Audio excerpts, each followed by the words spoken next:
N'oubliez pas que nous sommes une génération pour qui Auschwitz restait le grand interdit.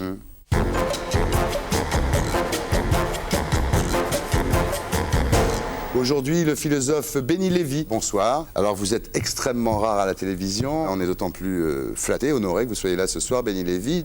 Vous êtes en Égypte, ensuite vous êtes exilé en Europe, ensuite vous êtes le mystérieux patron de la gauche prolétarienne, Pierre Victor.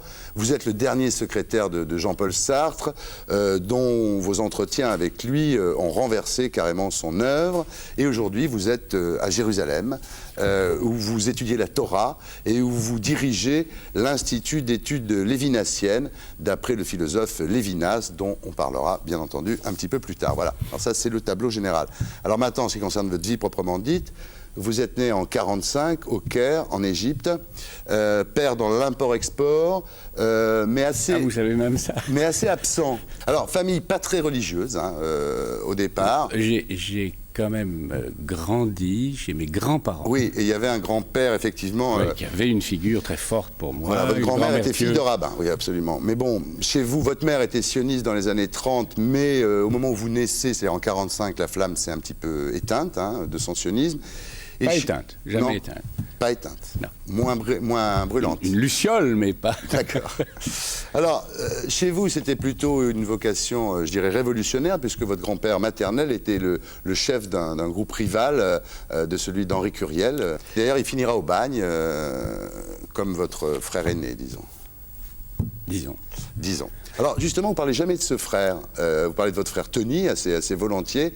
Vous parlez jamais de ce frère, et en fait, j'ai découvert en préparant cette interview que c'était lui qui signait sous le nom de Mahmoud Hussein, et son nom c'est Adel Rifat, enfin il a pris le nom d'Adel Rifat, et il signe avec Bagat El Nadi sous le nom de Mahmoud Hussein un certain nombre de tribunes, souvent dans Libération, par exemple, on voit des tribunes signées Mahmoud Hussein. Qu'est-ce qui s'est passé? C'est-à-dire, il s'est converti à l'islam, il est devenu égyptien Il s'est converti pour la commodité, pas par conviction, parce qu'il voulait se marier avec une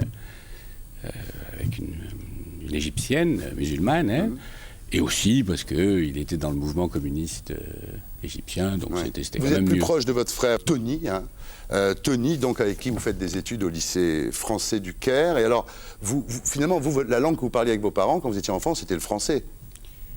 Voilà, moi je pourrais dire qu'un jour Derrida a dit qu'il me plaît beaucoup, j'ai qu'une seule langue et c'est pas la mienne. Ouais. Et en plus, c'est tout à fait par hasard, ça aurait pu être l'anglais. Ouais. C'est un peu grâce à Bonaparte, si vous voulez, que je parle le français, quoi.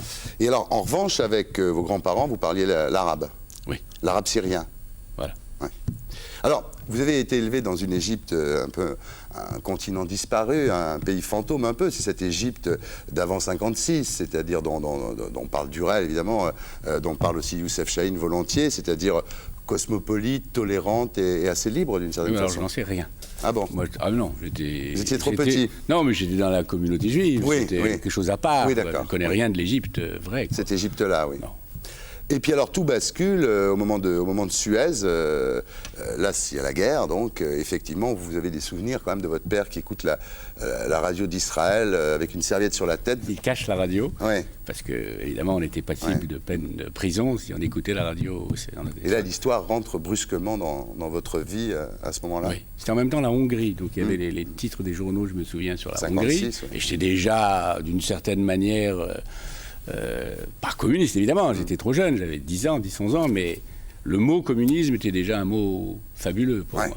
Je l'avais entendu au pied du lit de ma mère, prononcé par mon frère, et manifestement c'était un mot d'une rare profondeur, et il est resté hélas pendant longtemps. Oui. Alors voilà, donc en 56, effectivement, beaucoup sont expulsés, hein, carrément, d'autres s'accrochent, vous restez quelques temps, vous jouez au tennis dans les pièces vides de la maison familiale. Et puis donc à 12 ans, en 57, vous partez en exil à Bruxelles, et vous arrivez le jour de carnaval. Ce qui était non seulement fort, mais qui ne m'a jamais quitté, c'est que je ne sais pas où je suis arrivé. Jusqu'à maintenant, je ne sais pas où je suis arrivé. Déraciné, mais en plus la patrie, vous n'avez pas de papier. Non, mais je n'avais pas de racines avant. Oui. Mais au moins, j'avais un lieu, j'avais une familiarité. Depuis, elle était cassée. Alors voilà, vous allez au lycée francophone de Bruxelles, vous découvrez Sartre par les livres évidemment, vous vous opposez à la guerre d'Algérie et vous êtes un élève brillantissime, un adolescent prodige, mais très provocateur. Un jour, il y a un concours d'éloquence en présence de l'ambassadeur de France et vous faites tout votre discours, puis à un moment vous partez sur l'Algérie et vous déclarez ceux que vous appelez les félagas, en fait pour moi ce sont les héroïques combattants du Front de Libération Nationale, quoi. C'est-à-dire c'est gonflé quand même. Oui, oui. Et malgré tout, parce que vous êtes quelqu'un de brillant, vous avez quand même la palme de l'éloquence. J'ai occupé tout le terrain. Voilà. C'était pas possible de faire autrement. Ouais, ouais. Et le lendemain, vous faites la une des journaux. Oui, et je devais être... Donc j'avais le prix, donc je devais aller au Maroc. Ouais. Et le gouvernement marocain a refusé le visa parce que j'étais juif. Ah ouais. Le gouvernement marocain, qui n'est pas le pire. Ouais, oui, c'est vrai. C'est vrai.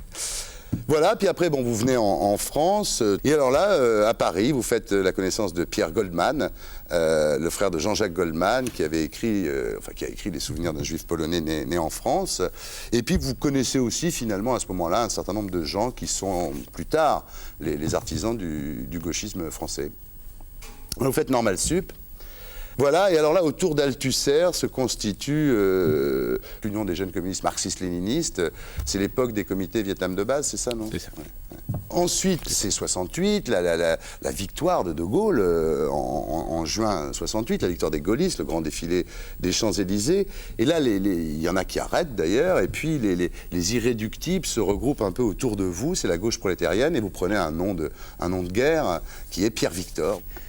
Alors à l'époque, vous sentez pas juif à l'époque, vous le cachez même, non? Je peux vous raconter pire. Ouais. On a le premier congrès ouvrier qu'on a fait, ce qui était un exploit quand même pour un petit groupe gauchiste, on a dû le faire à Bruxelles, c'était en 70, et donc déjà les ouvriers étaient surtout des ouvriers arabes, et j'ai dû entendre un propos antisémite d'une violence rare d'un cadre de Roubaix, je me souviens, et je me suis tu. Ouais. C'est la honte. Ouais. La honte. Parce que je représentais le prolétariat, et donc je ne pouvais pas diviser, comme j'étais le chef. Et donc j'étais faux, de bas en haut. Ouais. Donc en 70, vous rencontrez Sartre pour la première fois, parce que les dirigeants de la cause du peuple se font arrêter les uns après les autres. Donc un jour, vous vous dites, finalement, il n'y en a qu'un qui peut nous aider, c'est Sartre. Il accepte assez facilement. Et vous êtes chargé des contacts avec lui pour arranger. Vous faites une espèce de liaison entre la gauche. Il était même le seul intellectuel à qui je soumettais des problèmes. Voilà, alors donc on en arrive à Munich. Après Munich, effectivement, là c'est la fin de la gauche prolétarienne. Nous, on a créé des comités Palestine, parce que je m'amuse quand j'entends maintenant l'opinion européenne pro-palestinienne. Croyez-moi, en 70, ça ne l'était pas. Et avec quelques autres, nous avons inventé le palestinien. Mais c'était sur une base stricte. On devait être antisioniste, mais alors surtout pas antisémite. N'oubliez pas que nous sommes une génération pour qui Auschwitz restait le grand interdit. Alors on avait des militants arabes qui se baladaient dans les rues en disant « Lisez Fedaï, le journal antisémite ». Vous leur disiez non, c'est antisioniste. Non, antisioniste. Oui. Ils corrigent. D'accord. Jusqu'à ce que Munich publiquement montre qu'il n'y avait pas, du point de vue des Palestiniens, de différence entre les deux. Voilà. Et Munich, c'est l'attentat des Palestiniens contre des athlètes israéliens. Alors donc, effectivement, vous, comme finalement votre fond de militants, c'était quand même souvent des OS d'origine arabe. Donc à un moment, il y a plus de... Évidemment, ça rime à pas grand-chose. C'est un peu ce qui s'est passé au moment de la guerre du Golfe pour SOS Racisme, d'ailleurs. C'est-à-dire que SOS Racisme a commencé à imploser au moment de la guerre du Golfe, où d'un seul coup, des Juifs et des musulmans qui étaient dans cette organisation, d'un seul coup se sont trouvés opposés par l'actualité, par l'histoire, et ça a été un peu la fin. C'est un peu la même chose, d'une certaine façon, ce qui s'est passé pour la fin de la gauche prolétarienne. Voilà. Alors là, ensuite, pour financer le journal Libération, vous entreprenez avec Sartre et Philippe Gavy un ouvrage, un livre, et à ce moment-là, Sartre a son accident de santé qui le rendra aveugle, et alors, vous êtes toujours apatride. Et donc, il vous engage comme secrétaire. Donc, à ce moment-là, j'imagine que ça permettait pour vous d'avoir des papiers, d'être reconnu par la... Ah, mais j'étais en assignation de résidence de fait. C'est-à-dire que je devais aller tous les 10 ou 15 jours à la préfecture de Nanterre ou au commissariat de police de Boulogne pour faire acte de présence et qu'on me renouvelle un papier qui était qu'un papier qui me convoquait pour 15 jours après. Ah oui, c'était sans arrêt renouvelé. Sans arrêt. Et sans arrêt, je devais aller avec un avocat au cas où, en m'envoyant en Lozère, c'était pas très drôle. Alors voilà, donc vous devenez le secrétaire de Sartre. Chaque matin, vous vous rendez au 29 boulevard Edgar Quinet, au escalier à 2, 10e étage, et puis l'après-midi, vous faites autre chose. Mais vous commencez à vous intéresser à Lévinas et vous commencez à apprendre l'hébreu. Alors, est-ce qu'on pourrait dire que c'est un judaïsme un peu compassionnel, voire un peu christianisé, on pourrait dire ça, de Lévinas, ou ça vous fait hurler quand je vous dis ça? Ça me fait hurler. D'accord. Cela dit, il y en a certains qui veulent en faire de lui cela. Alors? Elle est au contraire, à une époque où vraiment personne ne songeait que dans les vieux textes juifs, dans ces vieux grimoires, il y avait de la pensée. Non seulement il l'a dit, mais il l'a pratiqué, il l'a montré. Moi, je me suis mis à apprendre l'hébreu parce que j'ai soupçonné derrière la prose exceptionnelle de Lévinas qu'il y avait un horizon qui était l'horizon de l'hébreu. Ouais. Et donc j'ai été sommé d'y aller. Il est un maître pour moi pour cela, parce qu'il m'a obligé à apprendre l'hébreu. Donc Lévinas, ce qu'il a fait, si on voulait résumer comme ça, c'est que ça a été le premier à dépasser le politique pour retourner vers le messianisme d'une certaine façon. Oui. Alors, ce qui est extraordinaire à ce moment-là, c'est que Sartre est très impressionné par votre recherche lévinassienne. Il suit le cheminement de votre pensée à partir du gauchisme vers le judaïsme. Et il sidéré, un jour, il vous dit « Ah, tu as jeûné pour Kippour ». C'est-à-dire que d'un seul coup, il découvre quelque chose que finalement, il avait complètement oblitéré chez lui. Il sentait des choses qui se passaient en moi, que moi j'étais incapable d'expliciter, mais qui m'avaient déjà frappé. Cette différence entre les choses qui étaient en moi, parce qu'elles m'avaient frappé, et les choses dont je pouvais rendre compte, est la chose la plus importante de cette période. Et lui, de l'extérieur, qui était très sensible à ce mouvement de subjectivation chez moi, a vu des choses. Et mieux, il m'a obligé à retourner à mon nom propre. Oui. Donc il vous a aidé à avoir la nationalité française, enfin, ce qui quand même a été utile. Et ensuite, il vous a redonné votre nom. Quand l'annonce a été faite, enfin la réponse de Giscard d'Estaing a été donnée, c'est Simone de Beauvoir qui m'a ouvert la porte. Et puis j'ai sauté de joie, et elle m'a dit, comme quoi elle n'a pas compris comme vous, elle a dit, il faudra que vous m'expliquiez pourquoi vous êtes joyeux. Oui. C'était quand même incroyable, Alors, d'incompréhension. Votre naturalisation, Pompidou l'avait refusée bien avant. Oui. Alors que j'étais son condisciple, un archicube de l'école normale, et que c'est le directeur de l'école normale supérieure qui lui avait demandé personnellement. Il avait refusé. Alors évidemment, à un moment, il y a un énorme scandale, c'est quand sont publiés dans le Nouvel Observateur des entretiens avec Sartre, et je dis bien des entretiens parce que c'était pas une interview, c'est des entretiens d'égal à égal. Hein. Et puis ensuite on a dit oui, c'est des trucs, l'autre il était malade, il était sur son lit de mort. Pas du tout, c'est des choses que vous aviez discutées pendant de longues années ensemble. Donc, je veux dire, je dis ça parce que souvent on a une vision un peu courte de cette affaire. Et là-dessus, il y a eu des témoignages, ne serait-ce que celui de Jean Daniel, le directeur de l'Observateur, puisque Sartre lui a téléphoné. En lui disant, j'ai relu avec Arlette, sa fille adoptive, chaque mot de cet entretien. Je signe chaque mot. Et Jean Daniel avait allumé, je crois, pour tous les journalistes. Et donc, d'une certaine manière, ça m'a sauvé. Oui, parce que c'est vrai qu'on a parlé de... Manipulation. Oui, Sartre s'autocritique déjà. Ensuite, on a parlé de trahison, on a parlé de parjure. C'est d'un seul coup, il remettait en cause tout ce qu'il avait fait jusque-là. Il dit, par exemple, j'ai beaucoup parlé d'angoisse et de désespoir, mais j'étais un peu victime de la mode. Alors évidemment, d'un seul coup, tous les sartriens classiques, disons... Pas seulement les sartriens classiques. Oui, le jour de l'enterrement, il y a une femme qui est venue presque m'insulter, pour me dire comment c'est tolérable, mon fils a failli se suicider pour ça... Alors voilà, en gros, ce qu'on peut dire, c'est que Sartre, à la fin de sa vie, finalement, il remet tout en cause, il jette un peu sa philosophie au panier, il veut tout refonder à partir de la Bible, le judaïsme, etc. Il parle même de résurrection des corps, ce qui chez Sartre est quand même... Oui, non mais alors, attention, ce qu'il voulait, c'est en faire quelque chose de manière laïque. Sartre n'était pas devenu croyant à la fin de sa vie. Il ne pas se convertir, mais c'est vrai que d'un seul coup, il prenait conscience... Ni se convertir, ni même pour lui-même avoir un rapport propre au divin, c'était pas ça son problème. Son problème, c'était à partir des textes juifs, de refonder, de renouveler la pensée dite de gauche, il l'appelait encore lui comme cela, à partir du messianisme. Oui, c'est ça. Dans ce coup, il découvrait que le messianisme était supérieur à la politique, d'une certaine façon. Oui, alors ça oui, ça on peut le dire. Mais Voilà. c'est l'extrême qu'on peut le dire, mais pas une fondation à partir de la Bible. Non, mais c'est bien que vous en parliez, parce que c'est vrai qu'à ce moment-là, on vous a accusé de détournement de vieillard. Vous dites qu'on a dit que vous avez obligé Sartre à renier sa pensée, etc. Et vous n'avez pas répondu. Vous savez, j'ai été complètement assommé. Ouais. Non, parce que vous oubliez l'essentiel, c'est qu'on avait Simone de Beauvoir contre nous. Et vous voyez ce que c'était Simone de Beauvoir, c'était quand même un empire intellectuel.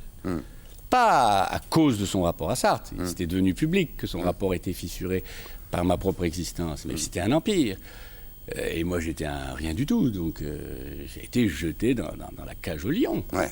Et donc, mais d'ailleurs, ça a été une très très bonne épreuve, parce que ça m'a permis de m'isoler encore plus et donc d'accentuer mon mouvement de pensée propre. Et alors, au début des années 80, donc à un moment où tous les anciens de la gauche prolétarienne font de la publicité, dirigent des journaux, font de la télévision... Il y en a qui ont été pauvres aussi. Il y en a qui sont toujours pauvres, mais enfin bon, il y en a beaucoup qui sont installés et qui ont des safranes. Et à ce moment-là, vous partez à Strasbourg pour étudier le Talmud, puis à Jérusalem, où vous êtes donc actuellement. Et alors, quand vous parlez de ça maintenant, c'est terrible, parce que vous dites, quand je pense que j'ai commencé par Platon, j'ai perdu beaucoup de temps avec Platon. Ah, si j'avais commencé par Rabbi Akiba. Qu'est-ce qu'il a dit, ce Rabbi Akiba d'extraordinaire? Pourquoi vous dites ça? Rabbi Akiba, c'est le cœur de toute la tradition de ce qu'on appelle l'enseignement oral. En plus, bon, c'est une figure bouleversante, puisqu'il a été atrocement torturé par les Romains. Les années que j'ai passées à apprendre des mots de grec, parce que je l'ai passé, je lisais le grec comme ça, couramment. C'est autant d'années de perdu pour mes études talmudiques, qui demandent du temps, oui. Pas du temps, une vie. Une vie, jour et nuit. Donc vous avez perdu quoi, 25 ans Voilà, à peu près. Ouais. Voilà, à peu près. Ouais. Non, et c'est une perte qui, à certains égards, est irréversible, parce que des gens me disent, mais avec la culture que tu as, etc., tu interroges mieux les textes. Ça, c'est exact. C'est une marque exacte. Mais ce que j'ai perdu, c'est l'inscription dans une âme jeune des premiers textes. Cet accès direct, immédiat qu'ont les enfants, je ne l'ai pas. Ouais. Et c'est irréversible. Et c'est irréversible. Alors, pourquoi aujourd'hui l'engagement politique vous semble vain? Mais c'est pas qu'il est vain, c'est que, je reprends votre expression, il conduit à l'impasse. C'est-à-dire, on s'engage politiquement parce qu'on a un très très grand désir. Là, je laisse de côté tout ce qui brouille ce désir, une certaine fuite devant soi-même, etc. Je prends la chose sous son angle de grandeur. Alors, on s'engage à partir de ce désir, et puis, ce désir vous fourvoie complètement. Et donc, je me suis retrouvé, quand j'étais militant, de plus en plus un être faux, un être qui n'était plus moi-même. Alors, ça avait des avantages pour moi, puisque j'étais un apatride clandestin, que je devais quelque part faire le français. Alors, donc c'était juste d'être un peu faux, si vous voulez. Donc ça, c'était l'avantage personnel que je retirais. Mais les braves gens qui n'avaient pas mon problème, ils n'ont même pas eu ce bénéfice. Et donc, ils allaient droit contre le mur. Et je parle pour aujourd'hui, quand je vois des gens qui se remettent à se remobiliser pour des causes politiques, la lutte contre la mondialisation, je ne sais plus quoi, etc. Ça vous semble vain, ça? Pas ça vain, je me dis, mais les pauvres, les pauvres. Je parle d'eux, les pauvres. Pas des pauvres dont ils parlent, je parle d'eux-mêmes, les pauvres. C'est-à-dire qu'en fait, la seule chose qui vaille la peine pour vous aujourd'hui, c'est l'étude de ces textes, trouver la vérité qui est au fond de ces textes. Oui, mais ça me liera à tous. C'est-à-dire le rêve politique qui est que de moi, j'aille à tous, ne prendra plus la forme du rassemblement, du rassemblement qui est aussi bien stalinien qu'hitlérien, mais une toute autre forme. Une vraie altérité, quoi. Voilà, une configuration d'être unique. Et pour être sûr de ne rien rater de Inarditube, abonnez-vous et mettez un pouce bleu.